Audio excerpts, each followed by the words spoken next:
Marlowe and Art Smitten moved on to a ready-made by Marcel Duchamp. The piece was called Fountain, a porcelain urinal signed R. Mutt. Duchamp's way of saying anything could be art if you were bold enough to assert it so and keep a straight face. Absurd, ridiculous, a joke. And yet, there it was in a museum. So, who knows? Smarty said, imagination is the bridge to optimism when optimism is in short supply. Those words seemed prophetic now. Later he returned to his studio, where he'd stood just a year ago after his return from Smarty's party, and he felt the same dazed incomprehension, that feeling of surfacing from the water to breathe after being under a long time. His studio was so stacked with images, there was nowhere to sit. Who'd done all this? What whirlwind happened in this room? Glued in the same spot while the clock hands swung around? God, a year.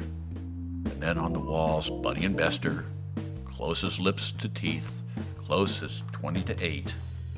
And there was Totty, and there was his harlequins.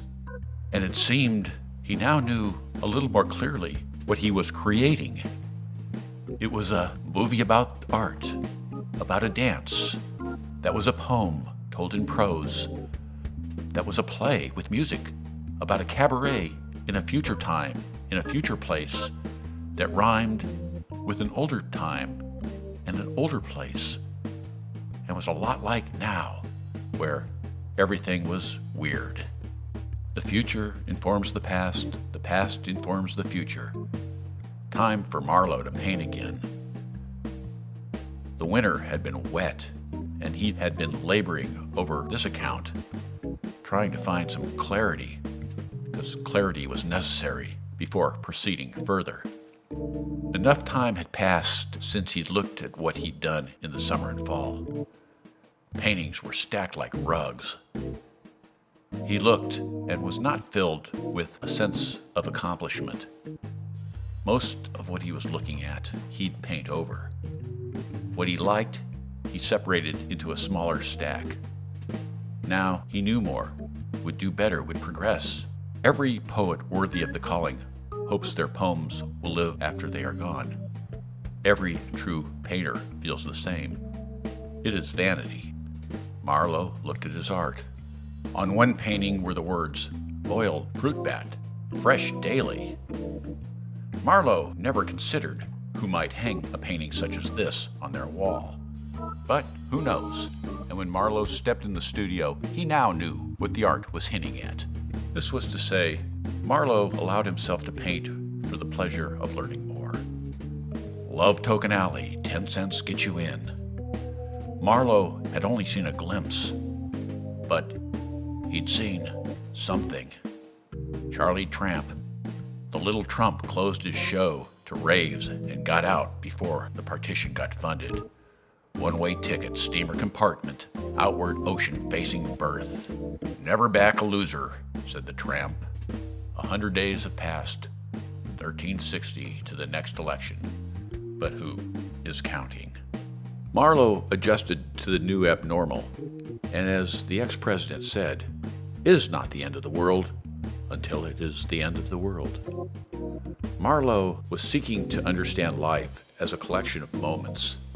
A bird silhouetted in black against a streak of white. He wrote, "We hanged our harps upon the willows in the midst thereof. How can we sing when all is strange? But sing we must." He dreamed Peggy Lee was on the phone. "If that's all there is, my friend, let's keep dancing, let's break out the booze and have a ball." The contents of his studio were removed, and the carpets cleaned, and the rat droppings swept up, and the drawings and paintings organized. He'd done what had been asked of him. He'd entered an alternative world, a parallel universe, a place where the invisible was visible, where secrets were revealed. Why is the telling metaphor so elusive? He was still channeling unsettling notions and knowing the things he thought were most important were probably least important. and he decided it was time again to stand on his head. That's when he found the letter from Smarty. Postmark, Republique du Bonga Bonga. Dear Marlowe, love the bonga vibe. Got some crocodile shoes, or shoe. Crocs got my other foot. Just kidding. In Bonga Bonga, once again, I am Nonagon, a 9-sided polygon. I dance in the dust of the greatness of others. I infuse their dust with my light. Ego, dreams of success, praise, status, riches. We want those things. We cling to myths. We hearten ourselves with the romantic stories and the exceptions to the rule. And those things are great, but ultimately, they are hollow. Marlowe, to your own self be true. Respect yourself and what you do.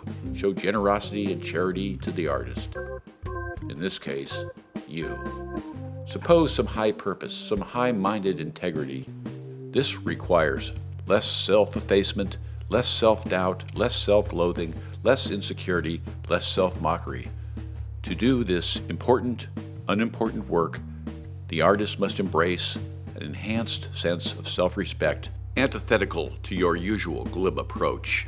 Marlowe, you'll want to know it all, but you'll only know a little. N'est-ce pas, Nobly? Smarty.